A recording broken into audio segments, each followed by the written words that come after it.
जब हम कॉलेज में पढ़ते थे ड्रीम जॉब होती थी 5 फिगर्स की सैलरी लेने की। 5 जीरोस की बात नहीं कर रहा हूँ, 5 फिगर की सैलरी लेने की। और हमें लगता था बस हमें ऐसी नौकरी मिल जाए, काम तो हम कितना भी कर लेंगे।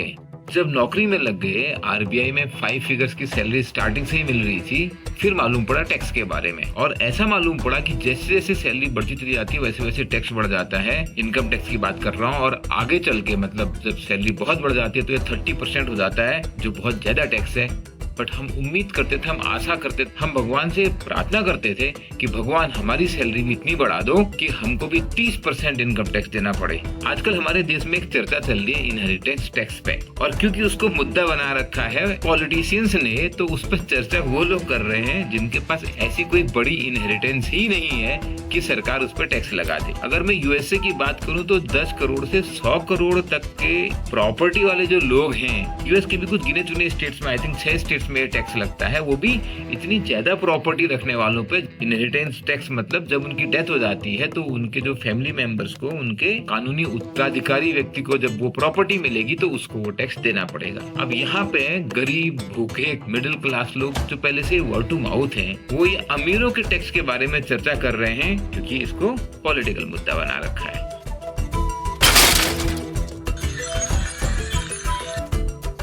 हाय everyone, I am Chandra Prakash Joshi and very welcome to Exambee. इस वीडियो में हम बात पॉलिटिक्स की नहीं करेंगे, हम समझेंगे इनहेरिटेंस टैक्स ये क्या होता है, कहाँ से मुद्दा शुरू हो गया, इंडिया में था क्या, ऐसा कुछ सिमिलर था, किन किन देशों में है, क्या इसके फायदे हैं, क्या इसके नुकसान है, और at the end of the video में आपको एक ऐसी वेल्थ बताऊंगा जिस पर टैक्स नहीं लगने वाला। अभी हमारे देश में जो इनहेरिटेंस टैक्स पर डिस्कशन शुरू हुआ, ये हुआ सैम पिट्रोडा के एक कमेंट से। एक इंटरव्यू में उन्होंने इस बात का जिक्र कर दिया कि यूनाइटेड स्टेट्स में इस तरीके का टैक्स होता है। Sam Pitroda Indian overseas Congress के प्रेसिडेंट हैं। राजीव गांधी जी के टाइम में और मनमोहन सिंह जी के टाइम में उन्होंने सरकार को इंफॉर्मेशन कम्युनिकेशन टेक्नोलॉजी में गाइडेंस दी है, एडवाइजिंग दी है। उन्होंने बाद में एक ट्वीट करके ये बोला भी मैं तो केवल यूनाइटेड स्टेट्स के फैक्ट बता रहा था। इस पे बीजेपी की ओर से अलग बयानबाजी हो गई। अब देश का आम आदमी सोच रहा है वो इतना अमीर हो गया कि उस पर वेल्थ टैक्स लग जाएगा, उसकी चिंता कर रहा है। लेकिन अगर मैं अपनी अंडरस्टैंडिंग की बात करूं तो ये एक बहुत अच्छा मुद्दा है। इंडिया में वेल्थ डिस्ट्रीब्यूशन वैसे ही बहुत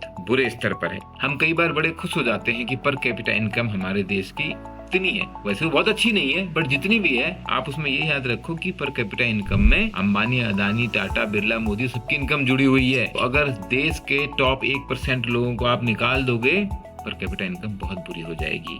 अगर हम इनहेरिटेंस टैक्स की बात कर रहे हैं तो जिन स्टेट्स में, यूनाइटेड स्टेट्स में ये है, वहाँ पर एक फायदा क्या होता है, जो सुपर रिच लोग कई सारा चैरिटेबल काम करते हैं, फाउंडेशंस बनाते हैं। आपने नाम सुना होगा फोर्ड फाउंडेशन जो हेनरी फोर्ड द्वारा बनाई गई थी, गेट्स फाउंडेशन जो बिल गेट्स ने बनाई है, रॉकफेलर फाउंडेशन, इस टाइप की इन फाउंडेशंस ने जनरेशन अप टू जनरेशन बहुत सारे चैरिटेबल काम किए हैं। और अपने बच्चों के लिए 50% छोड़ के जाए या 30% छोड़ के जाए, तभी भी वो अमाउंट बिलियंस ऑफ डॉलर्स होता है। फंडामेंटली सुपर रिच पे इनहेरिटेंस टैक्स लगाने से सरकार का रेवेन्यू जनरेशन होता है और वो पैसा प्रोडक्टिव काम में जा पाता है, इनकम रीडिस्ट्रीब्यूशन हो पाता है और चैरिटेबल फंडिंग बढ़ती है।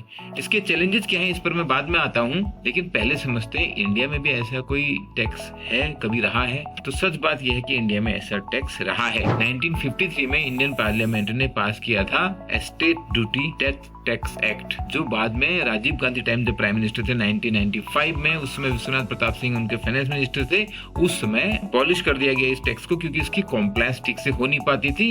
लोग अपनी वेल्थ को ठीक से डिक्लेयर नहीं करते थे। इसमें जो मूवेबल प्रॉपर्टी है जैसे कि आपका सोना, और जो इमूवेबल प्रॉपर्टी है जैसे कि जमीन या आपकी हाउसिंग प्रॉपर्टी, उन सब की वैल्यू को लिया जाता था। अगर कोई व्यक्ति जिसकी प्रॉपर्टी है वो 18 साल से ऊपर है, वो अगर मर जाता था तो जिसको ये प्रॉपर्टी मिलती थी, लीगल उत्तराधिकारी को, उसको ये टैक्स देना पड़ता था। टैक्स बहुत ज्यादा भी था। इसकी जो हायर लिमिट थी, ये एक प्रोग्रेसिव टैक्स था। प्रोग्रेसिव टैक्स कैसे काम करता है, जैसे हमारे देश में इनकम टैक्स, जिसकी इनकम जितना ज्यादा है उसके लिए टैक्स उतना ज्यादा है। इसमें इसकी जो हाईएस्ट लिमिट थी वो 85% तक हो जाती थी, यानी कि लीगल एयर को मिला केवल 15%। तो ऑब्वियस सी बात है, लोग इसको छिपाने के नए तरीके ढूंढ लाए। 1960 में ही Orissa, west Bengal and JNK, Jammu and Kashmir में इसको एबॉलिश कर दिया गया था, क्योंकि इससे बहुत ज्यादा रेवेन्यू कलेक्शन हो नहीं रहा मिला था, तो वीपी सिंह जब फाइनेंस मिनिस्टर थे 1985 में, इन्होंने उसको एबॉलिश करा दिया। उसके बाद भी 2004 में जब बीजेपी गवर्नमेंट थी, इस बात की चर्चा हो रही थी कि ऐसा एक टैक्स होना चाहिए, लेकिन बार बार चर्चाएं होती रही हैं। जैसा कि मैंने आपको स्टार्टिंग में बताया, लॉजिकली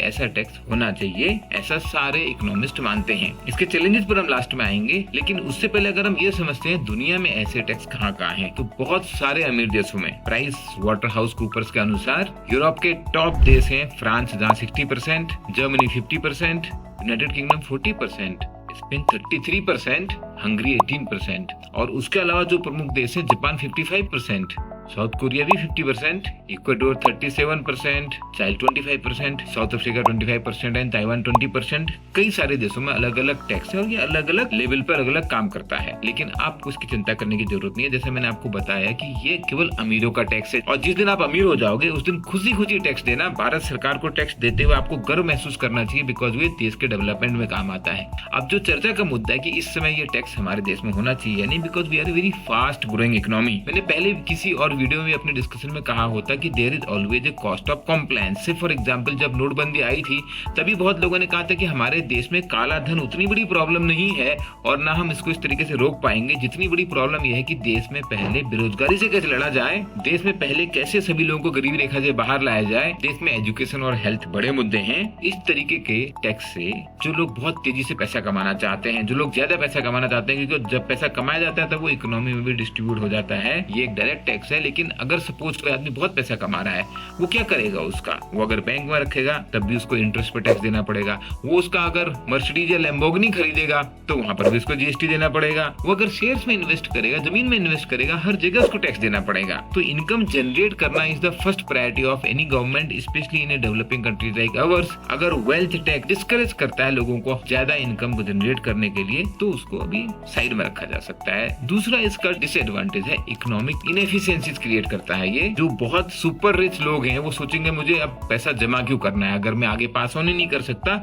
मैं इसको खर्चा करता चला जाऊंगा। जबकि अगर वो पैसा सेविंग करेगा, सेविंग करने से क्या होगा, नेक्स्ट फेज के लिए इन्वेस्टमेंट बढ़ेगी। तो रिच लोग rather than saving they will start spending the money. और तीसरा पॉइंट वही है tax compliance, complexity and tax invasion, जो हमारे देश में 1985 से हो रहा था। लॉ तो अपनी जगह बना हुआ था, चोरी के लोग नए रास्ते ढूंढ लाते हैं। मुद्दे की बात यह है आपके लिए और मेरे लिए आज ये टैक्स कोई चिंता का विषय नहीं है, और क्योंकि हम हैं एजुकेशन के फील्ड में, तो मैं तो आपको ऐसी वेल्थ की बात करना चाह रहा हूँ जिसपे कोई सरकार टैक्स नहीं लगा सकती, और ये वेल्थ आप जनरेशन टू जनरेशन पास करते जाओ।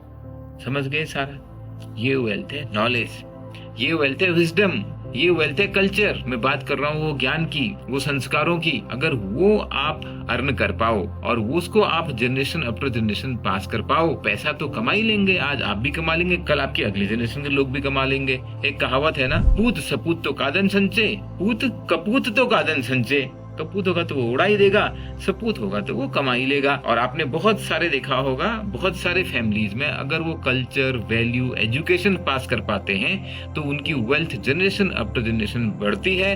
जो केवल पैसा पास करते हैं, वो कितना भी पास कर लें, उनकी वेल्थ 1-2 जनरेशन में ही खत्म हो जाती है। तो बात जहां तक करियर बिल्ड करने की आती है, आपको फोकस करना है अपनी अपॉर्चुनिटी पे, आपको फोकस करना है अपनी वेल्थ पे। ये जो इनटेंजिबल वेल्थ है, जो आज आप अर्न कर रहे हो और लाइफ लॉन्ग अर्न करते चले जाओगे, इसमें से बहुत सारा लीगेसी आप पास भी कर पाओगे समय आने पे। पहले आपको अपना करियर बिल्ड करना है, और हम एग्जाम पे करते हैं career guidance workshop. In these career guidance workshop, you understand what are your strength, weakness, opportunities and threats. Then we guide you towards using your strength. I am telling you, सबसे important है how to use your strength to get the success, to understand your job personality. Link दिया है मैंने description में. Subscribe the channel. We at iXambi are here to make your job preparation 50% faster, to unfold your potential. Thank you. All the best.